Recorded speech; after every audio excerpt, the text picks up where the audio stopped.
E aí, pessoal, tudo bem? Devido a um monte de perguntas que eu tenho recebido sobre intraweb, sobre os problemas que estão acontecendo, eu resolvi fazer esse vídeo para tentar esclarecer essas dúvidas da forma mais prática possível e e atingir o maior número de pessoas possível aí. Uma das coisas, das perguntas que o pessoal me tem feito é a respeito da porta randômica. Quando você vai rodar o seu aplicativo intraweb, a porta fica mudando sempre, né? Isso é por quê? Porque o intraweb está sendo rodado como uma versão de avaliação. E por que isso, né? Porque o intraweb não tem sido atualizado no Delphi desde a versão XS5, se não me engano. Então a versão XS5 é a versão que vem no Delphi hoje. XS5, XS6, XS7, o Seattle é 14.0.0, ou seja, a primeira versão do 14, né? Essa versão, claro, tem alguns problemas, e tem esse problema da porta, porque um dos motivos é que o intraweb não consegue identificar qual Delphi que está rodando, se é o Delphi Professional, se é o Delphi Enterprise. Então o intraweb acaba virando um intraweb de avaliação, nesse caso aí. A solução para isso é você atualizar a versão do intraweb que você tem com a versão que está disponível no site da AtoZed. Então você vai lá no site da AtoZed, baixa a última versão e atualiza o seu intraweb. Para isso você tem que pedir uma chave, e tem um menuzinho lá na esquerda do site do intraweb, que é o Bundled Key Request. Você clica naquele link e aí você vai entrar o seu serial do Delphi e o sistema te manda uma chave para você instalar o intraweb. A partir daí, o problema da porta vai estar resolvido, tá? No site da AtoZed tem um aplicativozinho que eu recomendo você usar para desinstalar o intraweb, porque o intraweb está instalado no Delphi. Se você instalou o Delphi com as opções padrão, o intraweb foi instalado junto. Então você precisa remover essa versão antes de atualizar seu intraweb. Então faça isso. Vá no site e baixe esse aplicativo para desinstalar o intraweb. Depois que você seguir esses passos, né, desinstala o intraweb, vai lá, pede a chave do intraweb para fazer a atualização, instala a versão nova e seu problema de porta randômica vai acabar. Okay? Se o problema de porta randômica não acabar, é porque você ainda tem algum arquivo da versão antiga no seu HD. Provavelmente o linker está pegando essa versão antiga ao invés da versão nova, linkando, então o intraweb acaba virando versão de avaliação. Por isso que a porta está com esse problema de randômica. Então não é problema do intraweb, tá? É problema da versão antiga e que o Delphi não permite saber qual Delphi está rodando. Então o intraweb acaba virando versão de avaliação. Uma pergunta muito recorrente que as pessoas me fazem também é: quantos clientes o meu aplicativo intraweb suporta? Isso é uma pergunta, a resposta pode ser um pouco complexa e também pode ser simples e direta, tá? A resposta simples e direta: depende do seu hardware. Uma outra parte da resposta é: depende de como você programou a sua aplicação também. Para a primeira parte, por que depende do seu hardware, né? Porque se você tem muitos clientes conectados ao mesmo tempo, vamos supor aí 100 clientes conectados no seu aplicativo, cada cliente desse vai estar consumindo um X de memória, né? Se cada cliente desse está abrindo uma tabela no seu banco de dados, ou se está fazendo algum processamento, isso claro que vai pesar no servidor. E quanto mais capacidade o seu servidor tiver, mais clientes você vai poder ter conectados ao mesmo tempo na sua aplicação. Isso é fato, não tem como. Essa não é uma questão, ou seja, isso não é uma questão do intraweb em si, é uma questão do hardware. E claro também, como a outra parte dessa resposta é como que você programou a sua aplicação. Se você programou ela de uma forma que você mantém muitos dados na memória, naturalmente os recursos do seu servidor eles vão sendo minados, né? E a sua aplicação vai ficando mais lenta, você não vai ter tanta capacidade de processamento, tudo vai ficando lento e sua aplicação vai ficar pesada. Ou seja, Depende desses dois fatores. O seu hardware, né? Quanto mais memória você tiver, melhor. Quanto mais processadores disponíveis você tiver, melhor. Quanto mais rápido o seu HD for, também é melhor. E quanto mais enxuta a sua aplicação também for, vai ser melhor a sua aplicação vai ter um desempenho melhor, né? Então tenha sempre isso em mente, né? Tente programar a sua aplicação de uma forma que você use o menos possível de memória, né? Na hora que você for fazer um SQL, por exemplo, fazer uma query no banco de dados, não traga todos os registros, né? Traga só um pouquinho. Você não precisa trazer toda a tabela de clientes para a memória do seu servidor, porque isso vai acabar pesando, e todo mundo trazendo a mesma tabela de clientes para a memória, não há servidor que aguente, né? Outra coisa interessante que você pode fazer é dividir o servidor de banco de dados do servidor de aplicativos, né? Se você tem um servidor de banco de dados na mesma máquina, isso também é prejudicial. É claro que depende da sua aplicação. Se a sua aplicação pede muito processamento, o ideal é que o seu servidor de banco de dados fique numa máquina separada. Agora, se a aplicação que tem um processamento mais leve, não tem problema. As duas as coisas ficarem no mesmo lugar. Outra pergunta que fazem, né?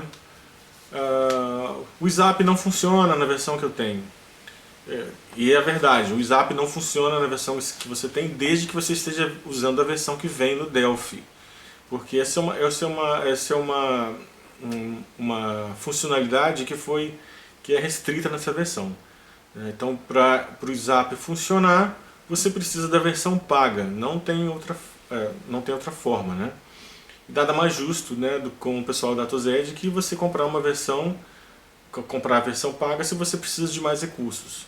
Porque a versão que vem no Delphi ela é muito funcional, você pode fazer qualquer coisa com ela já. Uma das restrições é WhatsApp. Tem outras restrições que, por exemplo, você não tem SSL, né? Se você precisar de SSL também, você tem que usar a versão paga. Se você quer testar o WhatsApp na versão que vem com o Delphi, você pode fazer o seguinte: você desinstala essa versão, vai no site da DataZed, baixa a última versão e instala o IntraWeb sem chave, sem nada. Instala como trial. Então, nesse caso, o WhatsApp funciona. Só que ele só funciona para o localhost, ou seja, só vai funcionar na sua máquina. Você tem que instalar a DLL no IIS, e a partir daí você consegue testar a sua DLL, mas só vai rodar na sua máquina, ok? Outra pergunta que também me faz é a seguinte: por que meu aplicativo só funciona na minha máquina local? Né? Quando eu digito 127/0/0/1 e mais a porta, que o padrão é 8888, né? Na máquina do meu amigo do lado, o meu aplicativo não abre. Né? Por que não abre? É óbvio que o 127 está falando da sua máquina local. Se você quer acessar o seu aplicativo de outra máquina, você tem que digitar o IP da sua máquina na máquina que você está testando, né?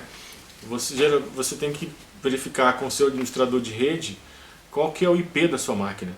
Geralmente é 192.165 barra alguma coisa, né? Esses são os IPs que você tem geralmente nas redes internas. Então você tem que usar o IP da máquina para você testar o seu aplicativo na sua rede, se você quer testar seu aplicativo numa máquina diferente da sua. Agora, esse aplicativo vai estar disponível fora da sua rede? Não vai estar, né? Porque esse IP é interno à sua rede, né? 192.168 é o IP para servir a uma rede interna. Agora, se você quer usar esse aplicativo numa rede, acessar ele de uma rede externa, você tem que ter um IP público. Tem que arrumar uma forma de ter um IP público, né? Alguns serviços fazem isso, como por exemplo no IP, né? no-ip.com. Você instala o aplicativo, aí ele cria um IP público para você, mais ou menos, né? Alguma coisa assim. Não sei muito bem como funciona, não lembro. Aí você consegue acessar o seu aplicativo de uma rede externa à sua, tá? Outra pergunta que fazem é, posso usar o intraweb na rede interna? Sim, você pode usar o intraweb na rede interna, sem problema nenhum. Desde que a máquina servidora ela seja pública aos demais usuários da rede. Então, os usuários da rede eles têm que saber o IP da máquina, ou você usa, por exemplo, named pipes, né, alguma coisa desse tipo, para você, ou se você tiver também seu próprio DNS interno, você consegue criar um nome de máquina, por exemplo, servidor, né? E quando os usuários digitarem servidor no browser, vai abrir a sua máquina e a partir daí eles vão poder usar o seu aplicativo na sua rede interna, tá? Novamente repetindo, se você quer que esse aplicativo esteja disponível na rede externa, você precisa ter o IP público. É viável fazer isso? Depende muito da sua largura de banda, tá? Porque se você tem um aplicativo que está funcionando na sua rede interna e você tem gente acessando fora da sua rede, o que vai acontecer? A sua largura de banda de saída, ou seja, o seu upload vai estar sendo todo usado. E geralmente a nossa taxa de upload ela é mais baixa do que a taxa de download, né? Ou seja, a taxa de saída da sua rede. Geralmente 10%, né?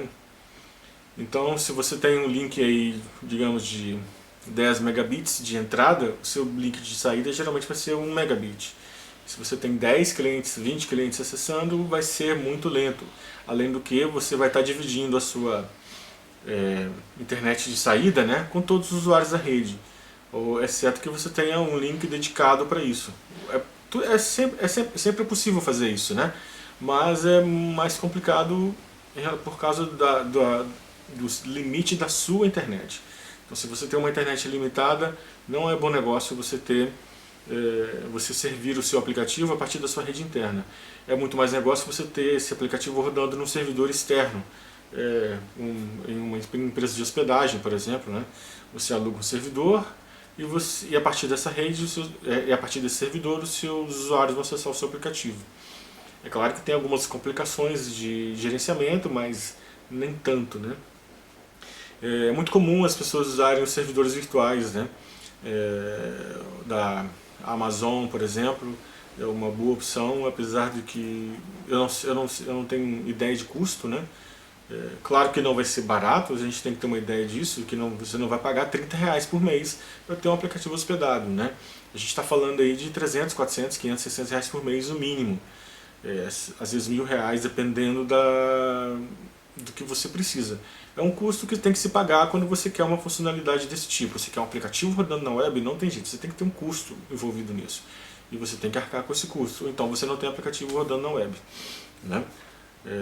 A gente tem que entender essas coisas. Às vezes a gente fica pensando que vou instalar um aplicativo na web e vai ser barato. Não vai ser barato porque não é um website comum, né? Você está falando de um aplicativo, né? Você está falando de hospedar um banco de dados, você está falando de hospedar um monte de arquivo, você está falando de poder de processamento que você precisa.